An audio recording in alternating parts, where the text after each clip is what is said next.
Siyata Dishmaya, going out from Purim Meshulash, from the triple Purim, the endless Purim. We had a Chiddush maybe the day after Purim. The Isru Chag of Purim is the Shir Merubah of Rav Kook. That you had the Shir Meshulash of Purim, and then the Shir Merubah on the day after the Isru Chag. So we should be zocha to the Shir Merubah, to the quadruple song that Rav Kook describes, the song of ourselves, the song of our nation, the song of our family, the song of our nation, the song of the universe. Sat Hashem. And we know that the Sachat Shavar Rebbe says that Purim, it says in the Megillah, Ha-Pur, without a Vav. So it says, Hey Pei Reish, Ha-Pur. It says the Sachat Shavar Rebbe, these letters of Ha-Pur are the same letters of Parah. The same letters of the Parsha right after Purim that we go into. Parsha of Parah Aduma. After Ha-Pur, we go into Parah.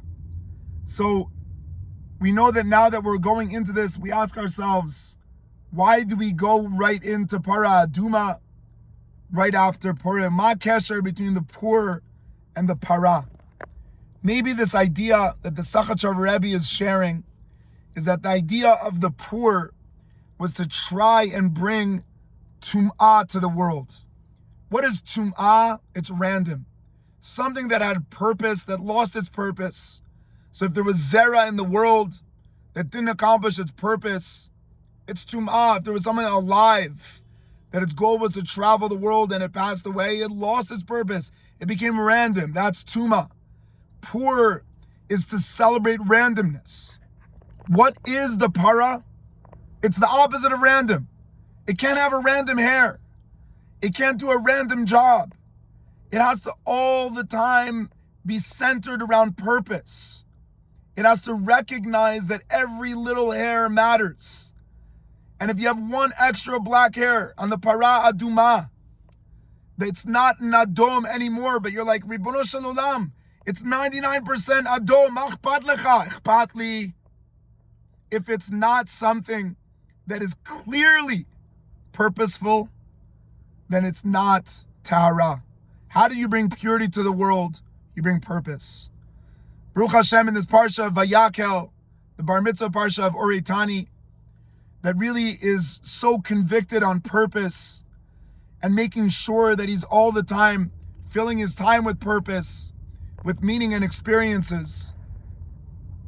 We're going to be Zochet 4 years from his Bar Mitzvah, that was during the Corona, to go on his Bar Mitzvah trip with Moreno V'Rabbeinu Reb Ariel Sturman, together with his Chasdei Tel Aviv.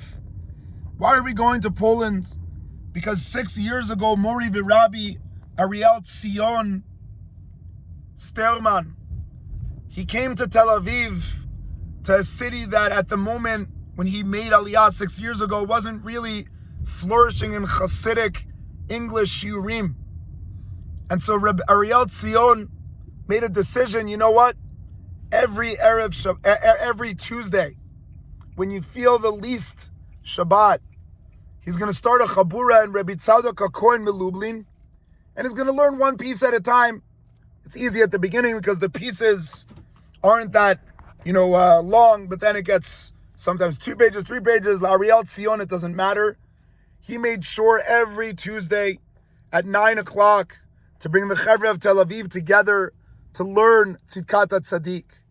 6 years later, he gets to the ending of Tzidkat HaTzadik, and he thinks to himself, okay, you know what?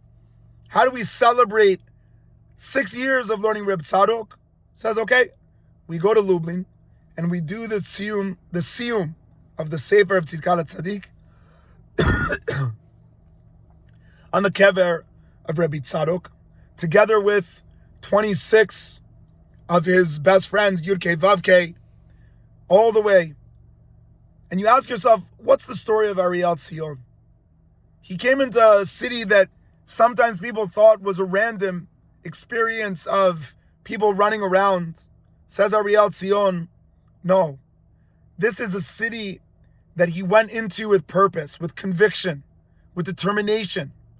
And through this determination, through this conviction, he made everything random have a root, and suddenly everything has purpose. every interaction he does in his adventures, Adventure Capitals, Adventure Mishpacha, Adventure 126, Adventure 224. And this is where we're going to go, B'siyata Dishmaya, on this parsha of Para, to recognize the danger of looking at the world as random, and to be Zocha B'siyata Dishmaya, to start seeing the purpose that Rabbi Tzadok brought, the mindfulness, the heartfulness, that everything has to be filled of a combination of heartfelt and mind-felt into every action we do. We should be Zocha B'ezrat Hashem to connect to Rabbi Tzadok. We should be Zocha B'ezrat Hashem to sing Nigunim in the Shita of Reb Ariel Tzion, that we don't randomly sing another and another and another song, but each kever that we go to, we sing one Nigun for 40, 45, 77 minutes, to be Zocha to go from a world of poor, hapur, to the world of para.